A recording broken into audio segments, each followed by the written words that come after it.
ప్రియా సహోదరి సహోదరులారా, మన ప్రభువును రక్షకుని యేసుక్రీస్తు నామమున మీ అందరికీ ఉదయకాలపు శుభములు. ఉదయకాలపు సందేశాన్ని విందాం. దిక్కుతోచని ఒక పరిస్థితి నడుమ అనే దాని గురించి కొన్ని సత్యాలు మనం తెలుసుకుందాం. కీర్తనలు 63వ కీర్తన 3-6 వచనాల్లో దేవుని యొక్క సందేశాన్ని విందాం. నా పెదవులు నిన్ను స్తుతించును, నా జీవిత కాలమంతయు నేను ఇలాగు నిన్ను స్తుతించెదను. ప్రియా సహోదరి సహోదరుడా, మనం ఏదైనా సమస్యతో సతమతం అవుతున్న స్థితిలో స్తుతించడం సులభం కాదు. అయితే మనము దిక్కుతోచని వ్యాఖ్యల నడుమ ఉన్నప్పటికీ ప్రభువును శ్లాఘించడం స్తుతి యొక్క ముఖ్య లక్షణం. ప్రియా సహోదరి సహోదరుడా, కీర్తనాకారుడు దావీదు ఈ విషయాన్ని తేటగా గ్రహించి ఆచరిస్తూ ఉన్నాడు. అతన్ని చంపుటకే శత్రువులు వెతుకుచున్న సమయంలో దావీదు ఒక అరణ్యమందు దాగి ప్రాణాపాయ పరిస్థితిలో ఉండి 63వ కీర్తన రచించాడు.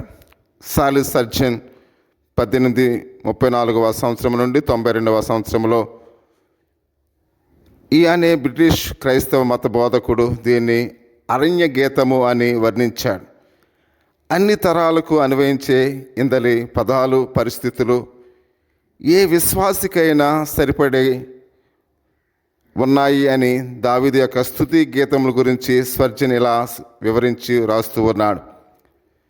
మొదటి 8 వచనాలు దావీదునకు దేవుని ఎడల తన ఆకాంక్షను నమ్మకమును తెలియచేస్తున్నవి. మిగతా 3 వచనాలు తన శత్రువుల పతనమును గురించిన ప్రవచనములుగా తెలుపుచున్నవి. 1-8 వచనాల్లో దావీదునకు తన వ్యక్తిగతమైన దేవుని అందలి గల నమ్మకాన్ని వెల్లడిస్తూ ప్రేమ విశ్వాసమును తెలిపే 16వ వాక్యములు ఉన్నాయి. దేవా నా దేవుడవు నీవే, వచనం 1లో మనం చూస్తూ ఉన్నాం. నీ కృప జీవము కంటే ఉత్తమము, 3వ వచనంలో మనం చూస్తూ ఉన్నాం. నీ రెక్కల చాటున శరణుజొచ్చి ఉన్నాను, ఉత్సాహధ్వని చేసేదను అని 7వ వచనంలో చూస్తూ ఉన్నాం. నీ కుడి చేయి నన్ను ఆదుకొనుచున్నది అని 8వ వచనంలో దావీదు మహారాజు సెలవిస్తూ ఉన్నాడు. నీవు దిక్కుతోచని పరిస్థితుల్లో చిక్కుకొని దేవుడు నిన్ను విమోచించాలని, ఆ తర్వాత ఆయన్ని కీర్తించాలని కోరుకుంటున్నావా? దావీదు వలె విజయానికి ముందే దేవుని స్తుతించ ఆలోచన నీలో ఉందా? స్తుతించరాదా? ఇప్పుడే దేవుని స్తుతించు.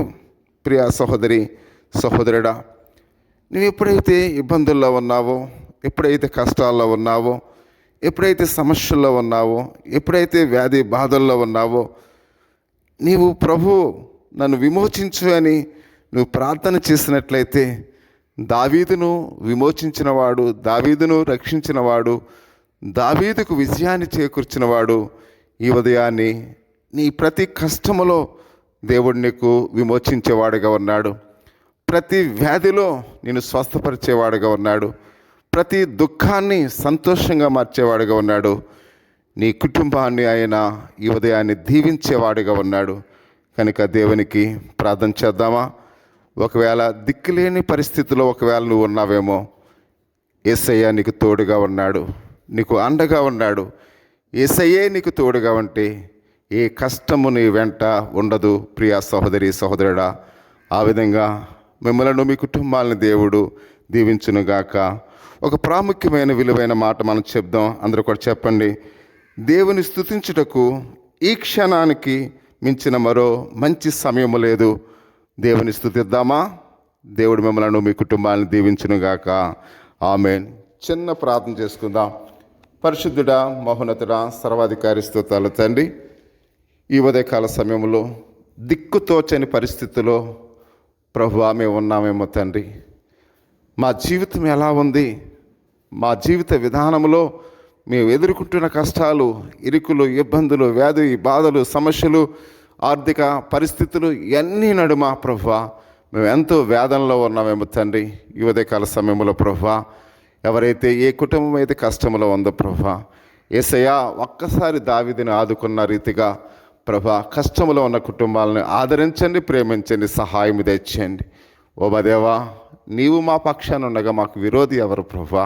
నీవే మమ్మల్ని రక్షించి కాసి కాపాడి సంరక్షించమని మా ప్రభును రక్షకుని యేసుక్రీస్తు నామములో ప్రార్థించి వేడుకొనిచున్నాం పరమ తండ్రి. ఆమేన్. మన తండ్రి అయిన దేవుని యొక్క ప్రేమ, కుమారుని యేసుక్రీస్తు కృప, పరిశుద్ధాత్మని యొక్క అన్యోన్య సహవాసం ఇప్పుడు ఎల్లప్పుడు సదా తోడై నడిపించునుగాక.